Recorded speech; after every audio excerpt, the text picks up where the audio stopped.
Assalamualaikum warahmatullahi wabarakatuh. Selamat pagi adik sekalian. Jadi pada kesempatan kali ini kita akan melanjutkan bimbingan UKM PPD kita. Soal-soal yang berkaitan dengan divisi reumatologi ya. Oke, kita masuk pada soal pertama.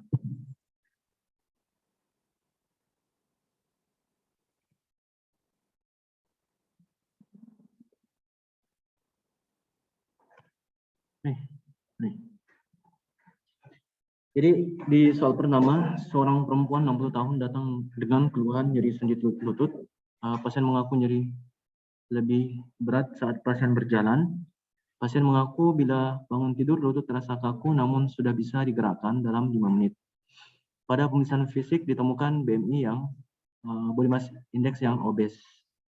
Dan diagnosis kerja yang dapat disimpulkan dari data di atas adalah sepakat ya, osteoartritis atau OA. Lebih tepatnya OA apa ini? OA genu ya. OA sendi lutut. Jadi untuk osteoartritis sendiri itu bisa menyerang dari sendi manapun itu.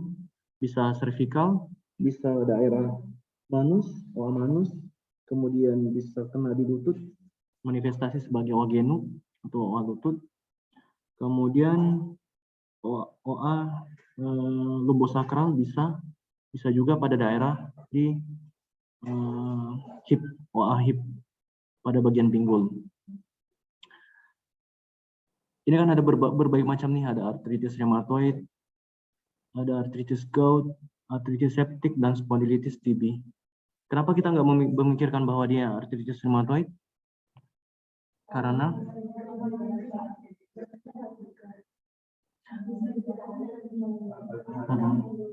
kalau pada gout itu tipikal nyerinya nyeri apa sih? Nyeri inflamasi atau nyeri mekanik? Pada gout. Kalau pada RA sama nyeri inflamasi. Kalau osteoartritis nyeri mekanik. Ya.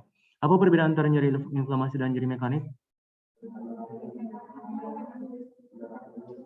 Kalau dari sisi gerakan, ada nggak perbedaan bermakna ketika diaplikasikan ke dalam bentuk gerakan sendi?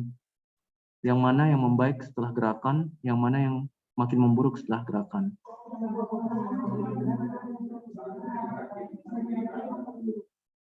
Jadi kalau misalnya inflamasi, ciri khasnya itu justru membaik pada saat setelah digerakkan. Sedangkan kalau misalnya nyeri mekanik, itu dia memburuk pada saat digerakkan. Kemudian ada beberapa risk factor pasien ini yang mengarah kepada osteoartritis. Yang pertama, usia 60 tahun dan terutama berkaitan dengan BMI yang obes.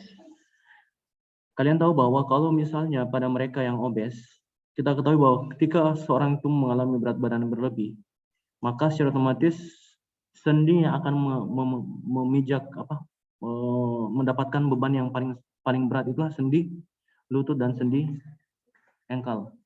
Sehingga predisposisi itu yang menyebabkan faktor kejadian OA pada mereka yang gemuk, terutama berkaitan dengan OA lutut itu sangat besar.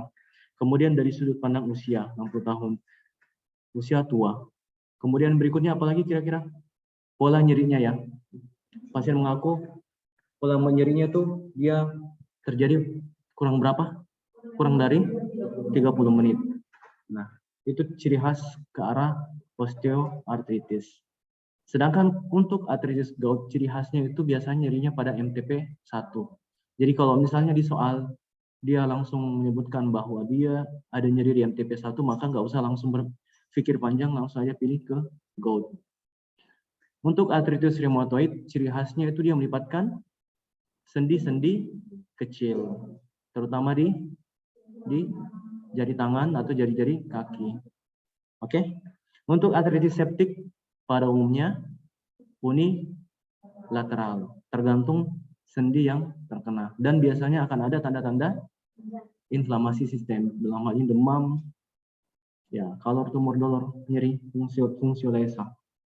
Untuk spondilitis TB, ya, kalau untuk spondilitis TB seharusnya di kasus itu akan ada tanda-tanda sistemik dari TB. Nah, meskipun tidak harus dengan keluhan demam atau tidak harus dengan keluhan batuk lebih dari 3 bulan. Jadi osteoartritis itu ada bagi ya, menjadi ada primer, ada yang sekunder. Kalau yang primer, artinya memang itu belum diketahui sebabnya. Jadi kalau misalnya tidak diketahui sebabnya, selalu kita katakan sebagai idiopatik. Sedangkan untuk sekunder, berarti ada penyebab yang mendasari mengapa seseorang terkena osteoartritis. Misalnya dia pasca trauma di lutut, pernah kena, misalnya dia main bola nih, terus cedera meniskus. Maka itu merupakan faktor predisposisi untuk kejadian OA ketika dia tua nanti, ya. Kemudian inflamasi. Kondisi-kondisi inflamasi yang melibatkan sendi, misalnya infeksi sendi yang berulang, itu juga menjadi faktor predisposisi terjadinya osteoartritis. Termasuk kelainan metabolik dan kelainan sendi itu sendiri. Nah, OA manus. Di OA manus itu yang pertama, paling sering terjadi pada usia 45 tahun dan terkadang terjadi pada kondisi postmenopause. Karena postmenopause ya pasti lebih dominan pada perempuan. Dan biasanya ada keterlibatan faktor genetik, riwayat penyakit dalam keluarga, dan paling sering dia akan mengenai sendi-sendi distal interfalang. Jadi proksimal, interfalangial, ini apa? Yang tengah medial, MIP, dan distal interfalangial. Paling sering dia kena di ini, di jari sendi, jarang terkena pada daerah metakarpal. Itu ciri khas untuk OA manus. Dan kita sering mendapatkan benjolan pada daerah sendi yang kita sebut sebagai nodus. Kalau misalnya dia di proksimal, kita sebut sebagai nodus Burkhardt. Kalau dia di distal, kita sebut sebagai Heberden. Cara hafalnya gimana? Gak apa-apa berpikir kotor sedikit ya. Itu BH. B dan H. Ya. Burkhardt dan Heberden. Karakteristiknya itu tadi akan kita dapatkan tanda-tanda erosif pada sendi. Kalau lutut biasanya akan kita dapatkan adanya genovalgum. Jadi pada prinsipnya pada mereka yang mengalami OA lutut itu kita akan melihat bahwa rawan sendinya mengalami kerusakan, hilang, kemudian celah sendinya akan menyempit, kemudian akan terbentuk spur, ya. Jadi coba bayangkan kalau misalnya yang tadinya harusnya seperti ini ada spasi ya, spasi dan juga dibatasi oleh rawan sendi. Sekarang kondisinya rawan sendinya hilang, mengalami kerusakan, sehingga os dengan os harus bertemu. Sehingga nyeri yang timbul adalah nyeri mekanik, nyeri pada saat bergerak. Berbeda halnya dengan nyeri inflamasi. Nah, ini lanjut Nyonya L, 50 tahun, datang dengan keluhan nyeri pada kedua pergelangan tangannya dan jari-jari tangannya sejak setahun terakhir yang lalu, sejak setahun terakhir, terutama pada pagi hari. Keluhan disertai dengan kakuan pada pagi hari ini dengan durasi lebih dari 1 jam, membaik bila tangan beserta jarinya melakukan aktivitas. Ini khas. Jadi ketika kalian mendapatkan kasus seperti ini, bila tangan beserta jarinya membaik, keluhan nyerinya itu membaik saat melakukan aktivitas, berarti pastikan bahwa kasus ini mengarah ke nyeri inflamasi. Kemudian 3 bulan terakhir ditemukan bertambah parah, dokter melakukan pemeriksaan serologis dan ditemukan rheumatic faktornya positif dan anti-cyclic citrulline proteinnya itu positif atau ACCP-nya. Apakah temuan klinis yang mungkin terdapat pada pasien ini? Jadi, apa aja sih gambaran pada mereka yang mengalami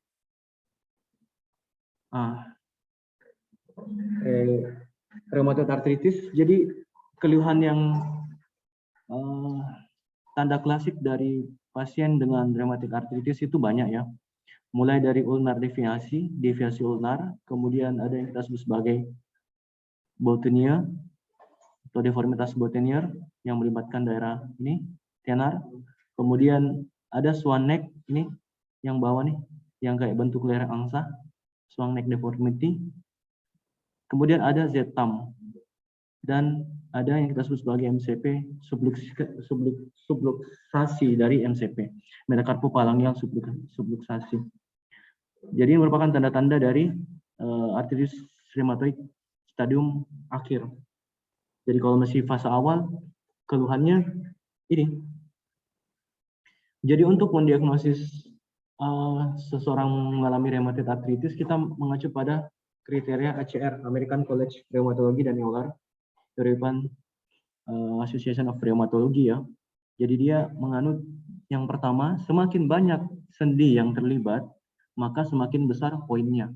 Jadi kalau misalnya misalnya hanya kena nih di daerah sendi lutut satu, justru kalau dia kena di sendi lutut, itu nilainya lebih kecil, bahkan 0. Makanya yang saya bilang tadi, ketika soalnya mengatakan bahwa ada keterlibatan sendi-sendi kecil, maka itu lebih spesifik ke arah AR. Sedangkan kalau keterlibatan sendi besar, malah justru dia 0 skornya. Jadi semakin banyak sendi kecil yang terlibat, maka nilainya akan semakin besar. Itu dari sudut pandang klinis. Selanjutnya serologis. Apa yang kita nilai dari serologis? Yaitu rheumatoid factor atau ACCP atau anti citrullinated protein ya, ACCP. Semakin tinggi titernya, maka semakin besar pula angkanya. Jadi klinis, serologis dalam hal ini RF, rheumatoid factor atau ACCP. Kemudian ada tanda-tanda inflamasi atau penanda inflamasi atau yang kita sebut sebagai acute fast reactant. Dalam hal ini yang bisa kita gunakan adalah laju endap darah atau C-reaktif protein. Kalau dia positif berarti nilainya 1. Kemudian durasi paling penting. Lebih dari 6 minggu maka kita anggap sebagai skornya 1. Lebih dari 6 skor ACR Eulernya maka itu kita anggap sebagai rheumatoid arthritis. Nah, terkadang ada pertanyaan, yang mana sih lebih spesifik? Kalau misalnya di soal itu dihadirkan keduanya, RF atau ACCP. Maka apa yang kalian pilih? ACCP. Kenapa kalian memilih ACCP? Karena angka sensitivitas dan spesifitas ACCP jauh lebih tinggi. Kalau misalnya F, angka spesifitasnya hanya sekitar 60-70%. Sedangkan kalau ACCP dia mencapai 98%. Sehingga ketika di soal dia menampilkan RF dan ACCP, maka kalian memilih ACCP. Tapi kalau misalnya ada pilihan keduanya, maka lebih bagus memilih keduanya. Karena kombinasi keduanya itu akan meningkatkan spesifitas dan sensitivitas. Ya. Ini ulnar deviation dan ini Z-tam ya. Jadi bentuk dari ibu jarinya itu mendekati bentuk huruf Z. Dan yang paling khas itu swan neck, leher angsa. Bentuk leher angsa. Nah, lanjut. Ini perempuan usia 40 tahun sama yang saya bilang tadi bahwa sering di jari-jari tangan khasnya dan setelah bangun tidur dan membaik pada saat aktivitas ya. Pasien juga memiliki riwayat nyeri ulu hati. Kemudian misalnya radiologi didapatkan ada bentukan leher angsa atau swan neck appearance-nya. Nah, karena kita anggap sebagai sebuah rheumatoid arthritis, maka tata laksananya ada 2 ya. Pada rheumatoid arthritis, maka pilihan terapinya itu bisa menggunakan konvensional DMARD atau disease modifying rheumatoid arthritis, konvensional DMARD, atau bisa menggunakan biological DMARD. Kapan kita menggunakan biological DMARD? Nanti. Nah, selanjutnya ini sama ya. Pemeriksaan yang diusulkan untuk menegakkan diagnosis pada pasien ini adalah apa nih? RF ya, faktor RF. Kalau analisis aspirasi cairan sendi dianjurkan pada kondisi apa? Pada kondisi septic arthritis. Atau apalagi kira-kira? Pada gout. Pada gout kan kita mau mencari kristal, monosodium urat. Jadi itu diindikasikan pada kondisi. Tapi kalau misalnya ada aspirasi cairan sendi pada umumnya dilakukan pada kondisi septic arthritis. Kalau antinuklear antibody pada kondisi sistemik lupus erythematosus. Asam urat ya pada kondisi gout arthritis. LED tidak spesifik. Ya, tidak spesifik semua.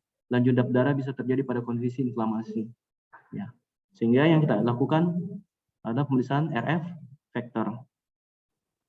Nah, yang penting kalian ingat bahwa tata laksana untuk rheumatoid arthritis RA itu kita bisa menggunakan konvensional DMARD atau biological DMARD.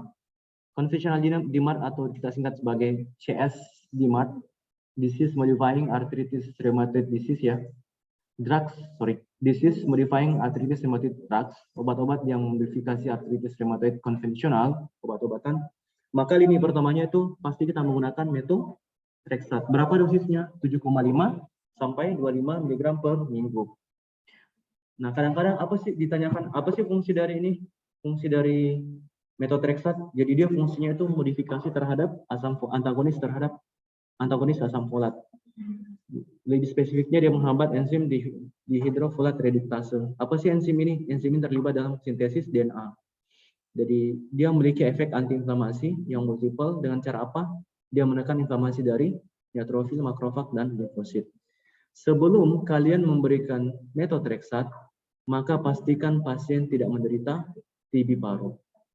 Kenapa demikian? Karena obat-obatan DMARDs, konvensional DMARDs, dia bersifat imunosupresan. Pasien TB yang seharusnya butuh antibodi yang kuat untuk melawan kuman TB, ketika kalian berikan dalam kondisi ada infeksi TB dengan konvensional DMARDs, apapun jenisnya, maka dia akan menekan sistem kekebalan tubuh. Akibatnya apa? Tadinya mungkin TB biasa menjadi TB miliar, atau bahkan mungkin menjadi meningitis TB. Kenapa? Karena kalian menekan sistem kekebalan tubuh. Sehingga seringkali masuk dalam soal apa langkah yang harus kalian lakukan sebelum melakukan pemberian DMARD, maka pilihannya harus melakukan pemeriksaan foto toraks. Itu tadi. Jadi kalau misalnya ditanyakan, maka kalian harus melakukan foto toraks sebelum pemberian DMARD. Dalam hal inilah methotrexate. Jadi berapa lama kita lihat? Selama 6 bulan pertama, ya, apakah tercapai kontrol dari artritis reumatoidnya atau enggak? Ya, kontrolnya bisa dilihat dengan ini, skor yang kita sebut skor HAR. Ini kontraindikasinya ya. Kita tidak boleh sama sekali memberikan pada kondisi infeksi yang aktif, penyakit baru, kemudian kadar leukosit 2 kali dari upper limit normal, nilai batas atas. Pada kondisi hepatitis B dan C akut juga tidak diberikan pada kondisi kehamilan dan laktasi, dan pada gangguan fungsi ginjal. Lini kedua, kalian bisa menggunakan leflunomid, sulfasalasin, atau bisa menggunakan hidroksikloroquine. Nah, ketika misalnya dipilih menggunakan hidroksikloroquine, kadang juga ditanyakan dalam soal, apa sih yang menjadi evaluasi sebelum pemberian hidroksikloroquine? Jawabannya, kalian harus evaluasi mata. Karena kenapa? Hidroksikloroquine ini toksik terhadap retina, sehingga bisa menyebabkan retinitis.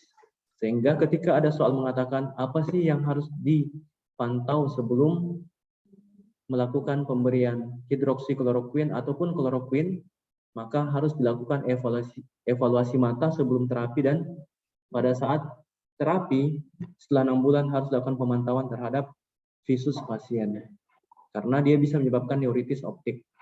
Oke. Untuk azathioprine yang harus kita lakukan hati-hati itu terkait dengan kondisi mielosupresi pada mereka-mereka yang kadar trombosit, kadar leukosit yang mengalami penurunan, hati-hati. Kenapa? Karena kalau misalnya kalian berikan itu, maka pasien bisa jatuh ke arah neutropenia yang berujung pada febrile neutropenia, akhirnya sepsis. Ya. Nah, kapan kita memberikan biological DMARD? Ya, biological DMARD itu suntikan pada umumnya. Jadi monoklonal antibody. Jadi biological DMARD ini contohnya adalah anti TNF alpha, anti tumor necrosis factor alpha. Contohnya itu etanercept, infliximab, golimumab, dan adalimumab. Jadi semua yang berakhir mab. Jadi mab itu singkatan dari monoklonal antibody. Jadi obat ini adalah antibody monoklonal yang berfungsi untuk menekan tumor necrosis factor.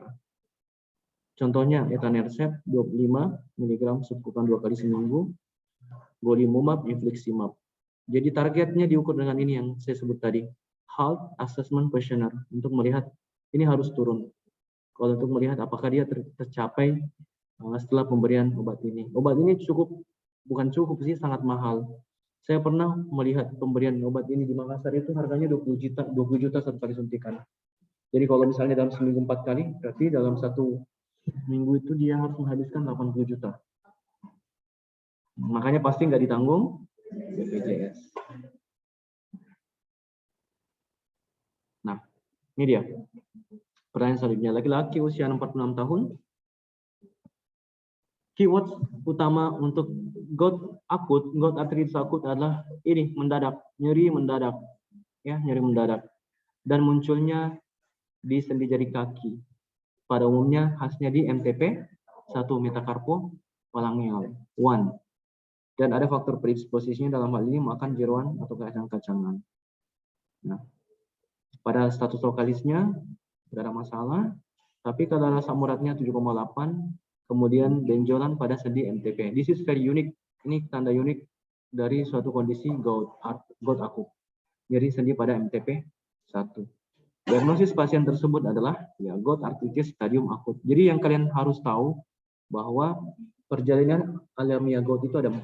Ada yang kita sebut sebagai hiperurisemia tanpa gejala klinis atau yang lazim kita sebut sebagai hiperurisemia asimptomatik. Kemudian ada yang kita sebut sebagai artritis gout yang diselingi dengan fase interkritikal. Sebenarnya 4 jadinya. Jadi ada hiperurisemia tanpa gejala klinis atau hiperurisemia asimptomatik. Kemudian ada artritis gout akut, dan ada fase interkritikal, dan yang terakhir kita sebut sebagai artritis gout kronis. Apa tanda khas masing-masing? Kalau misalnya hiperurisemia tanpa gejala klinis, ya kita temukan kadar asam uratnya di atas 6,8, tapi tanpa ada gejala klinis. Maksudnya tidak pernah ada tanda flare sebelumnya. Tidak pernah ada pengakuan bahwa pernah nyeri pada sendi atau nyeri pada MTP 1. Itu tanda khas untuk mengatakan hiperurisemia asimptomatik. Kalau artritis gout akut, ya tanda khasnya itu tadi.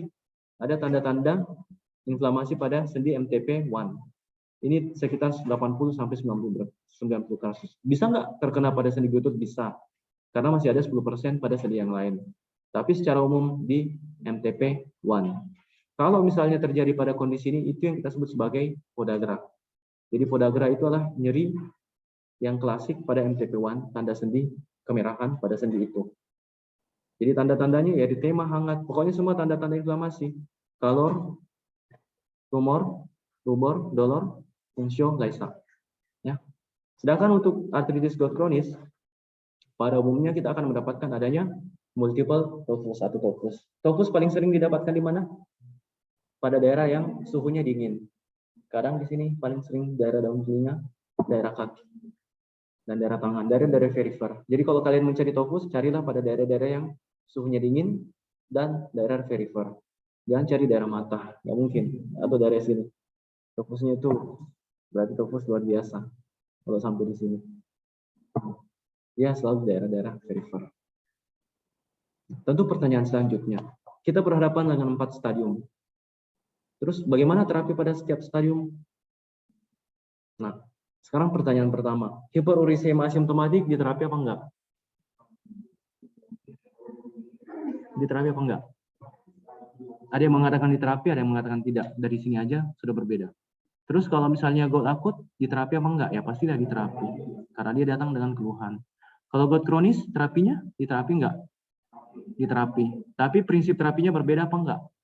Ya, pasti berbeda. Kalau artritis gout, karena dia flare, maka prinsip terapinya adalah meredakan nyeri, meredakan inflamasi. Kalau artritis gout kronis, prinsip terapinya ada berapa? Yang pertama, kalau misalnya dalam keadaan nyeri, maka tentu terlaksana nyeri. Kemudian yang berikutnya mencegah kejadian flare, karena namanya dia sudah kronik. Kemudian yang terakhir, bagaimana melisiskan tofus yang ada, kalau masih bisa dilisiskan. Jadi prinsip terapinya itu akan berbeda pada setiap stadium. Nah, kita lihat. Jadi kalian tadi kan berbeda pendapat, apakah diterapi apa enggak kalau misalnya pada pasien hiperurisemia asimptomatik. Nah, ini ada 2 pandangan nih. Berdasarkan kalau misalnya mengikuti EULAR atau European League Against Rheumatism atau menggunakan ACER atau berdasarkan ACER, American College of Rheumatology, dia tidak merekomendasikan penggunaan terapi penurun asam urat karena pertimbangan keamanan dan efektivitas terapi.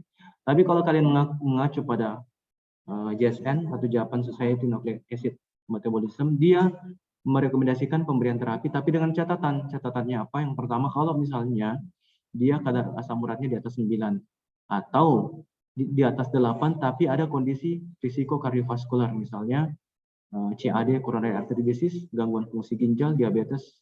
Jadi itu, ya. Jadi bisa apa enggak? Bisa, tergantung kalian mau mengikuti kriteria yang mana.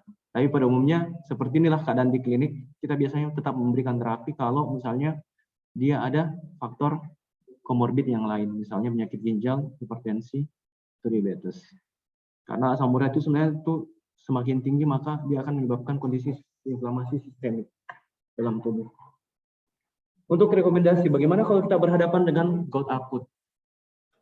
Kalau kita berhadapan dengan kondisi gout akut, maka prinsip pertamanya atasi kondisi inflamasinya, bukan dengan memberikan obat penurun asam urat, tetapi tata laksana terhadap kondisi inflamasi. Jadi pilihan terapinya adalah diberikan colchicine.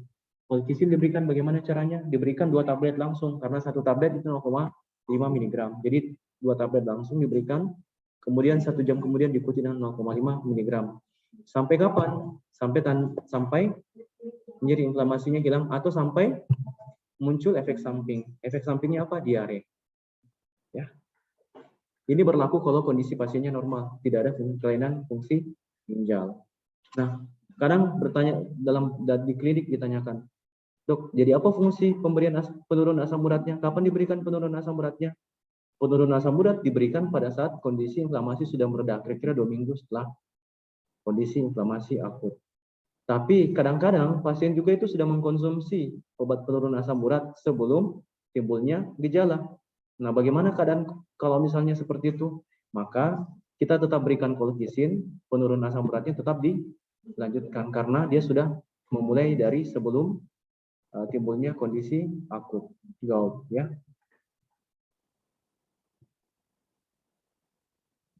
Nah, ini yang kalian harus perhatikan bahwa colchicine dan OANs atau obat anti-inflamasi non-steroid tidak boleh diberikan pada kondisi yang mengalami gangguan fungsi ginjal berat atau IGFR-nya di bawah 10. Dan juga tidak boleh diberikan pada pasien yang mendapatkan terapi peglycorin atau yang bekerja pada enzim C-peptid 3-4 seperti siklosporin dan clarithromycin. Jadi itu untuk gout akut, ya. Jadi ingat, tata laksana gout akut bukan dengan pemberian penurun asam urat, tapi tata laksanalah kondisi inflamasinya. Dalam hal ini dengan menggunakan colchicine. Dosisnya berapa? 1 mg di awal, lanjut 1 jam kemudian 0,5 mg, lanjut lagi 6 jam kemudian sampai nyeri inflamasinya mereda atau timbul efek samping. Dalam hal ini diare. Oke? Nah, jadi kapan obat penurunan asam urat diberikan pada gout akut? Jadi tidak disarankan dalam kondisi akut kecuali dia memang sudah mengkonsumsi sebelumnya.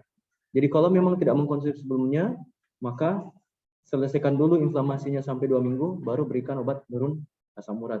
Tentu kalian bertanya, kenapa demikian? Nah, prinsip dasar terjadinya flare atau gout itu bukan hanya perubahan. Jadi prinsip dasar terjadinya gout, serangan gout akut adalah perubahan asam urat secara mendadak. Jadi perubahan asam urat secara mendadak artinya bisa tinggi, bisa sangat rendah. Jadi kalau misalnya perubahannya dia menjadi sangat tinggi, itu juga bisa memicu flare. Sebaliknya, kalau misalnya perubahan mendadaknya terjadi, dia semakin rendah dari nilai awal, maka itu juga bisa memicu flare. Itu alasannya kenapa kita nggak memberikan allopurinol pada kondisi akut. Karena kalau misalnya kalian berikan obat lowering penurun asam urat, penurun kadar asam urat, kalian justru mempresipitasi kondisi perubahan mendadak dari kadar asam urat dalam darah, dan itu bisa memicu flare selanjutnya. Itu yang menjadi alasan kenapa kita nggak memberikan asam urat pada kondisi akut. Jadi selesaikan dulu fase akutnya. Jadi berbeda, ya, kondisi hiperuricemia asimptomatik, gout akut berbeda pendekatannya. Berbeda lagi ketika kita diperhadapkan dengan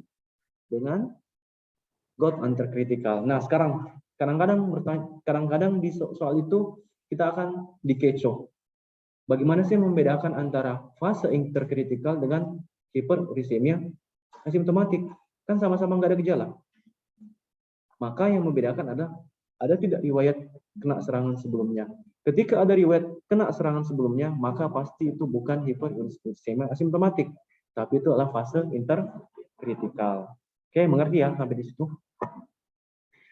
Nah, kalau misalnya GOT interkritikal, berarti stadium tanpa serangan. Berarti kita mencegah ada serangan, sehingga yang kita fokuskan adalah bagaimana supaya tidak terjadi flare. Jadi, apa yang pilihan obatnya? Kita bisa memberikan obat allopurinol, dosisnya 100 mg per hari. Dosis maksimalnya berapa? 900 mg per hari. Nah, tetapi yang perlu kalian catat, ketika kita sudah memberikan dosis di atas 300 mg per hari, maka dia harus dengan dosis terbagi. Jadi kalau 900 berarti 3 kali 1. Jadi dosisnya itu 100 mg per hari, dapat naik sampai 900 mg per hari. Dengan catatan jika fungsi ginjalnya bagus. Terus pertanyaannya, bagaimana kalau misalnya dia alergi terhadap allopurinol? Saya pernah dapat kasus sindrom SSJ, sindrom Stevens-Johnson karena allopurinol. Nah, kalau misalnya pada kasus itu, maka secara otomatis kita harus memilih obat yang lain. Apa pilihan obat yang lain yang bisa kita gunakan? Dalam hal ini bisa menggunakan probenecid atau bisa menggunakan alternatif lain dari xanthine oxidase inhibitor. Jadi kalian harus tahu xanthine oxidase inhibitor itu obat untuk menurunkan asam urat ada dua jenis ya. Yang pertama inhibitor xanthine oxidase dan yang kedua yang orikosurik. Jadi cuma ada dua tipe itu, orikosurik dan xanthine oxidase inhibitor. Xanthine oxidase inhibitor itu ada dua jenis, allopurinol dan febuxostat.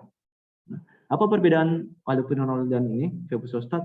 Febuxostat relatif stabil diberikan pada kondisi gangguan fungsi ginjal. Jadi kalau misalnya di soal mengatakan ada gangguan fungsi ginjal dan di sana ada pilihan allopurinol, probenecid dan febuxostat, maka pilihlah febuxostat karena relatif aman buat ginjal. Tapi kalau misalnya dia tidak ada, maka tidak ada alternatif febuxostat, maka kita pilih probenecid. Tapi lihat lagi soalnya, kalau misalnya ada batu, riwayat batu di ginjal, batu saluran kemih, maka probenecid tidak boleh diberikan. Kenapa demikian? Karena ini orikosurik, meningkatkan kadar asam urat dalam urin. Kalau kadar asam urat dalam urin meningkat, maka predisposisi terjadinya batu. Jadi kalian, pasiennya sudah ada batu, kalian menambah batunya. Oke? Sehingga syaratnya tidak boleh lebih, ekspresi asam uratnya tidak boleh lebih dari 800 mg per 24 jam. Terus ada obat yang baru keluar, namanya pegloticase. Ini aku belum pernah lihat secara langsung, tapi obat ini sudah pernah disosialisasikan. Ini kalau misalnya tidak ada perbaikan pada kondisi gout kronis, ya. Nah, berapa sih targetnya asam uratnya? Di bawah 6 mg per desiliter.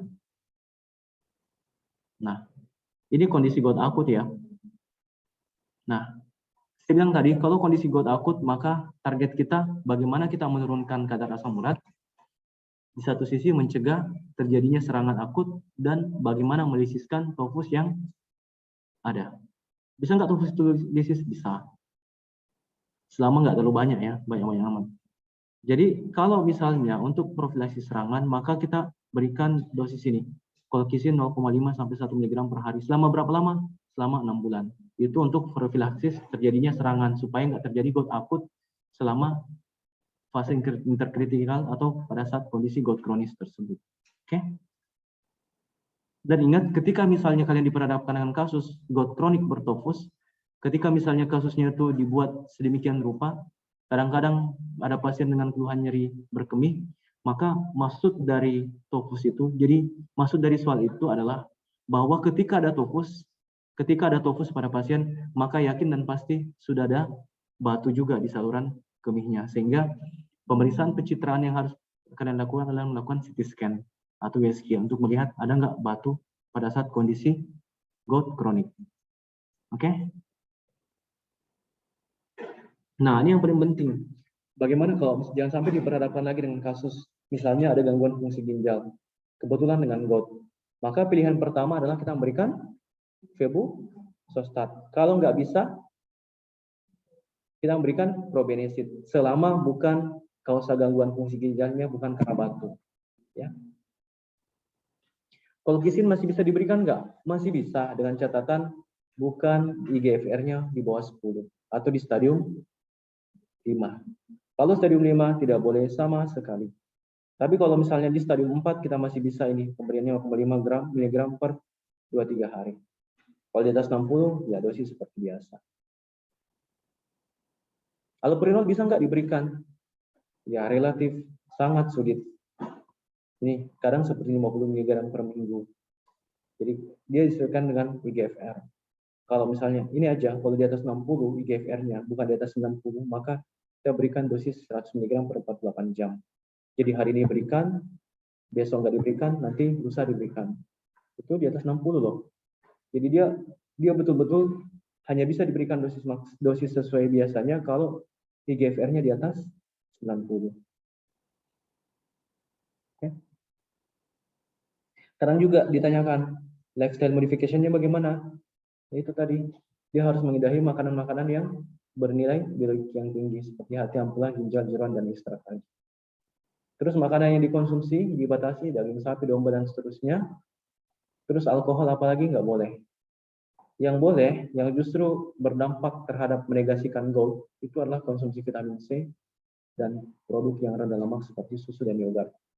Itu bisa menurunkan risiko serangan gout. Ya. Oke, lanjut. Ini ada osteofit. Jadi tentang gambaran khas ke arah osteoartritis. Jadi gambaran khas OA itu yang pertama ada krepitasi, nyeri sendi yang berlangsung di bawah 30 menit, kemudian didapatkan adanya osteofit pada pencitraan radiologis. Jadi manakah kondisi berikut yang tidak termasuk dalam kriteria klinis? Ya, pasti pembesaran tulang pada sendi lutut karena kekuatan sendi masuk, usia di atas 50 tahun masuk, kemudian teraba hangat pada sinovium sendi lutut bagaimana? Kemudian crepitus pada saat gerakan aktif. Nah ini ya, berdasarkan kriteria CR, ada 5 kriteria klinis dan laboratoriumnya, usia di atas 50 tahun, kaku di bawah 30 menit, ada crepitus, ada nyeri tekan pada tulang, ada pembesaran tulang. Enlargement berarti yang tidak boleh, yang salah teraba hangat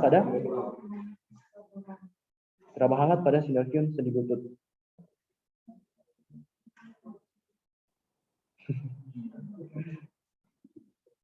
Yang mana yang benar sih sebenarnya di sini?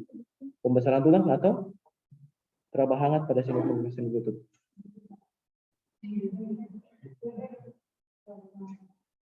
Yang E. Nanti kalian kalau misalnya masuk, kalian pernah lihat pasien dengan ini efusi sendi?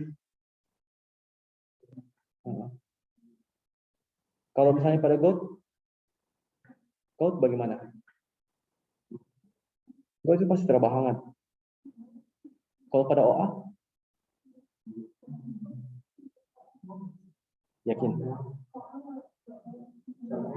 Siapa yang pernah bikin berapa kali kalian dapatkan kasus efusi sendi yang ditarik di aspirasi? Hah? Satu aja. Ya, jadi kalau misalnya teraba hangat pada sinovium sendi lutut itu pada umumnya dia mengarahkan kita ke arah artritis septik, ya. Jadi jawaban di sini yang benar adalah E.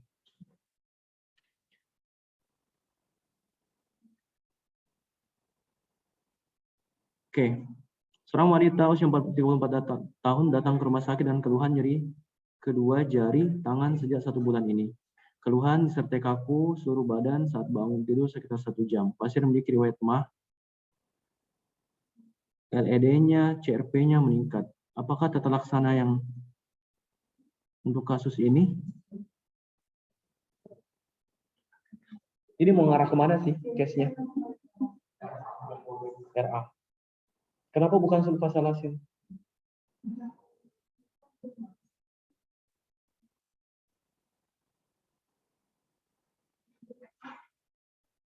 Ya, pertanyaan pertama sih yang pertanyaan kritisnya, kenapa nggak dikasih methotrexate? Kenapa bukan methotrexate? Kenapa langsung sulfasalasin? Itu alasannya mungkin kenapa kita memilih celecoxib. Nah, sebenarnya dia mau melihat di riwayat penyakit MAH. Ini keywords-nya. pasien memiliki riwayat penyakit MA. Tapi paracetamol bisa juga diberikan sebenarnya. Nggak kuat. Sebenarnya bisa dosis tinggi, high dose. 1000 mg bisa. Di atas 650 mg paracetamol itu dia bisa berfungsi sebagai analgetik. Tapi karena seperti itu ya kesulitannya paracetamol secara umum itu orang melihat efek analgetiknya nggak terlalu, sehingga tidak digunakan. Meloxicam kita nggak bisa memberikan. Kenapa? Karena dia COX-1. Methylprednisolone dia steroid, sama aja, dia bekerja di COX-1, sehingga pilihannya adalah COX-2 inhibitor. Jadi kalian bisa lihat bahwa secara tradisional, ini kita sebut sebagai tradisional NSAID ya, non-steroid anti-inflammatory drugs, terdiri atas 2, yaitu COX-1 dan COX-2. Nah, COX-1 ini dia sebenarnya efeknya itu dia memiliki efek yang bermanfaat karena dia merangsang sintesis dari prostaglandin I2, yang mana prostaglandin I2 ini berfungsi untuk menyebabkan proteksi gastrik dengan cara menyebabkan peningkatan aliran darah pada gastrik mukosa, sehingga sintesis dari mukosa lambung akan meningkat. Sehingga kalau misalnya diberikan COX-1 inhibitor dengan tujuan untuk melisiskan pain, maka dampak yang akan timbul adalah ini, akan terjadi gangguan pada proteksi gastrik. Dalam hal ini akan terjadi penurunan sintesis prostaglandin yang berdampak pada penurunan aliran darah mukosa lambung yang berujung pada yang kita sebut sebagai gastropati NSAID. Nah, jadi gastropati yang timbul akibat penggunaan obat-obat non-steroid inflammation drugs. Di sisi lain juga dia akan mengganggu fungsi agregasi trombosit karena dia menghambat tromboksan A2 kalau diberikan COX-1 inhibitor. Maka pilihan yang paling aman adalah dengan memberikan COX-2 inhibitor. Karena selain kita bisa mendapatkan efek ini, efek anti nyeri, anti demam, kita juga bisa memproteksi ini, proteksi terhadap gaster dan juga terhadap fungsi agregasi trombosit. Nah, sama aja soalnya. Lagi-lagi dia tekankan pada riwayat tukak lambung sudah 1 tahun buat kronisitas. Ada krepitasi, berarti ini kondisi osteoartritis. Kondisi osteoartritis pada perempuan usia tua yang memiliki riwayat gastritis erosif atau erosi pada gaster. Sehingga pilihan utamanya tentu mencari obat-obat yang aman buat lambung, tapi di saat yang sama memiliki efek anti nyeri. Dalam hal ini kita memilih celecoxib. Nah, ini dia. 70 tahun datang dan keluar nyeri punggung setelah jatuh. Nyeri punggung setelah jatuh, ya tergantung jatuhnya dari mana. Kalau jatuh dari hotel, jatuh dari ketinggian 3 tingkat, ya pasti fraktur. Tapi kalau misalnya dia jatuh dari meja ini, jatuh dari meja yang setinggi ini, meja yang di depan kita ini, terus dia fraktur, maka dia pasti fraktur patologis dan pasti berkaitan dengan kondisi yang kita sebut sebagai osteoporosis. Nah, untuk diagnosis pasti untuk osteoporosis adalah dengan pemeriksaan BMD, bone mass densitometry. Jadi, kapan kita sebut normal? Kalau misalnya dia di atas min 1. Jadi min 1 ke atas min 1 sampai 0 sampai positif berapa, kita anggap sebagai normal. Min 1 sampai min 2,5 itu kita anggap sebagai osteopenia. Osteopenia maksudnya dia cenderung belum sampai ke osteoporosis, tapi densitas tulangnya sudah mulai jarang. Artinya dia berisiko untuk mengalami mengalami osteoporosis. Kalau osteomyelitis ya berarti dia melibatkan radang pada sumsum tulang dengan tulang. Kalau osteosarkoma ya merupakan salah satu keganasan pada tulang. Osteoartritis ya bukan osteoartritis. Kalau osteopenia bukan. Kenapa? Karena dia sudah min 2,6. Kecuali kalau min 2,4 atau min 2, maka itu masuk kategori osteopenia. Kalau di atas 2,5 disertai dengan fraktur, maka kita sebut sebagai osteoporosis berat. Jadi sebenarnya lebih tepatnya pada kasus ini kita anggap sebagai osteoporosis yang berat. Karena ini tadi severe osteoporosis ya, gini klasifikasinya. Jadi kalau nilainya -1 sampai 0 sampai ke atas ini -1 sampai 1 plus, itulah densitas normal dari T-score yang normal. Kita sebut sebagai osteopenia di sini yang kuning ini kalau misalnya -1 sampai 2, -2,5.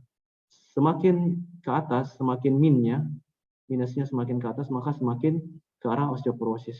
Jadi lebih tepat kasus yang tadi itu kita sebut sebagai severe osteoporosis karena ada -2,5 dan ada fraktur. Lebih tepatnya bukan osteoporosis sebenarnya, tapi kita anggap sebagai severe osteoporosis. Nah, kalian harus tahu bahwa osteoporosis itu terbagi atas dua. Ada yang primer, ada yang sekunder. Yang primer dibagi dua lagi. Ada tipe 1, ada tipe 2. Tipe 1 bila mana dia berkaitan dengan postmenopausal. Nah, ini perempuan 70 tahun, kemungkinan sudah menopause. Maka kemungkinan diagnosisnya adalah osteoporosis tipe 1, pasca menopause. Sedangkan kalau, loh, kok bukan ini senil tipe 2? Dia kan udah tua juga nih. Jadi kalau misalnya pilihannya yang mana nih? Nah, kalau kasusnya seperti ini, tidak ada penekanan bahwa dia menopause, walaupun sebenarnya secara logika tidak mungkin ada perempuan usia 70 tahun masih menstruasi. Jadi sebenarnya kalau kayak begini kasusnya yang salah. Nah, tapi seandainya misalnya ini perempuan, laki-laki, andaikan statusnya ini saya ganti dengan laki-laki 70 tahun dan diagnosis pada pasien ini, maka kita jawabannya adalah osteoporosis tipe 2. Tapi kalau misalnya usia 50 tahun, postmenopause dengan fraktur, maka diagnosisnya adalah osteoporosis tipe 1. Begitu pula kalau misalnya statusnya di sini 46 tahun, tapi ada riwayat dia OA menggunakan steroid dalam jangka waktu yang lama, maka pasti arahnya ke osteoporosis yang sekunder. Oke? Tentu pertanyaannya, kenapa orang yang mengalami menopause itu lebih cenderung mengalami osteoporosis? Jadi kalian-kalian yang perempuan nih, sekarang kan masih usia sekitar 20-an. Tapi nanti ketika usia di atas 50 tahun atau pasca menopause, akan mengalami osteoporosis. Kenapa? Karena berkaitan dengan hormon estrogen. Kenapa? Karena kalian sudah kehilangan hormon estrogen. Berarti kalian harus tahu apa sih peranan estrogen terhadap tulang. Apa sih peranan estrogen terhadap tulang? Yang tahu? Jadi peranan estrogen itu terutama terkait dengan ini. Aktivitas menekan T-cell. Jadi estrogen itu berkaitan dengan aktivitas T-cell T-regulatory, terutama terkait dengan osteoklas. Jadi di tulang kita selalu ada mekanisme keseimbangan dalam hidup. Ada yang kita sebut sebagai osteoblast, ada osteoklas. Osteoblast itu cenderung untuk terhadap regenerasi tulang, pembentukan tulang baru, pembentukan matriks tulang. Osteoklas itu cenderung sebaliknya, yaitu resorpsi tulang, penghancuran tulang untuk diambil kalsiumnya. Nah, ini harus seimbang. Kenapa? Kalau misalnya ini meningkat, maka itu yang terjadi pada keganasan tulang. Sebaliknya, kalau ini yang meningkat, maka justru itu kondisi yang misalnya pada kasus osteoporosis. Sehingga ini harus seimbang. Nah, pada mereka yang mengalami osteoporosis tipe 1 yang terutama terjadi pada pasca menopause, karena sudah tidak ada estrogen yang dihasilkan, maka tidak ada yang mengatur aktivitas osteoklas. Akibatnya apa? Akan terjadi peningkatan ini, penurunan RNKL. Ini reseptor activator nuklear kappa B ligand, enggak salah. Ya, jadi ini yang mengatur proses pembentukan jaringan tulang. Sehingga kalau ini turun, maka akan terjadi peningkatan resorpsi tulang yang berakibat pada kondisi osteoporosis. Jangan sampai kalian ditanya bagaimana caranya estrogen menurunkan osteoklas, kadang ini muncul di soal, itu menurunkan ini, KL. Kalau osteoporosis tipe 2 ini berkaitan dengan age bone marrow, jadi penuaan pada tulang. Jadi penuaan pada tulang ini yang menyebabkan ketidakseimbangan antara aktivitas osteoblast dan osteoklas. Lebih dominan aktivitas osteoklastiknya, sehingga terjadi yang kita sebut sebagai osteoporosis senilis. Ini contoh BMD ya. Nah, kalau ditanyakan apa faktor risiko yang bisa dimodifikasi pada kasus misalnya, ya yang tentu bisa dihentikan saat ini, misalnya merokok, yang ini intake kalsium yang tidak adekuat, mereka yang jarang berjemur hanya di dalam ruangan aja, kemudian mereka yang kurus, kemudian ya tentunya mereka yang defisiensi estrogen, terus LGBT yang merencanakan mengubah jenis kelamin sehingga dia menjadi hipogonadisme, maka risiko-risiko terjadi untuk osteoporosis. Nah, dan paling sering ada yang kita sebut sebagai GIOP, glucocorticoid induced osteoporosis, GIOP. Ini mekanismenya. Jadi kalau ada di soal dia menggunakan glucocorticoid lama, maka diagnosisnya kita sebut sebagai GIOP, glucocorticoid induced osteoporosis. Terus apa terapinya? Maka terapinya itu kita bisa memberikan namanya bifosfonat. Contohnya itu RAIZ, risendronat, alendronat, pokoknya yang berakhiran dronat, drone, pakai drone dia, solendronat. Nah, apa fungsi bifosfonat ini dia? Dia mengaktifkan, dia menghambat osteoklas sambil mengaktifkan bone formation melalui osteoblast. Nah, lanjut. Ini laki-laki 58 tahun ke rumah sakit keluhan lutut kiri nyeri dan kemerahan sejak 1 minggu yang lalu. Riwayat DM tipe 2 luka di punggung kaki kiri sudah 1 bulan. Ini tanda fisiknya aman kecuali subfebris, regio sinistra, edema. Jadi ingat ya, unilateral dan ada tanda-tanda radang. Dalam hal ini kalor, tumor, dolor, rubor. Ini rubor dan fungsiolesa. Ini fungsiolesa ini. Rom aktif dan pasif terbatas. Berarti dia mengalami fungsiolesa. Kalau kalian mendapatkan soal seperti ini, langsung ke pemeriksaan penunjang yang tepat pada kasus ini. Kalian harus tahu diagnosisnya mengarah ke artritis septik. Sehingga karena artritis septik, maka kita harus mencari bakteri atau kuman yang ada di sendi. Sehingga solusinya dengan melakukan kultur cairan eosinofial. Oke, selesai untuk reuma. Ada pertanyaan sampai situ? Aman ya kalau reuma? Mana lebih jelas? Oke, kalau nggak ada kita lanjut ke yang agak berat-berat sedikit.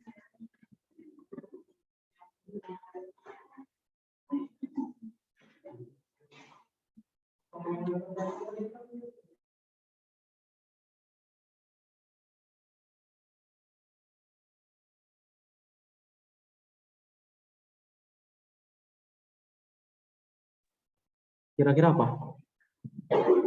Methotrexate nggak bisa, leflunomid nggak bisa. Golongan sulfasalasin. Golongan ini. Kloroquine atau hidroksikloroquine. Nah, jadi kalau misalnya nggak bisa berikan methotrexate, maka kita bisa alternatifnya adalah dengan memberikan hidroksikloroquine atau kloroquine. Cuma hati-hati itu tadi, harus ada evaluasi terhadap visus atau retina mata sebelum terapi dan setelah terapi 6 bulan. Stop dulu ya.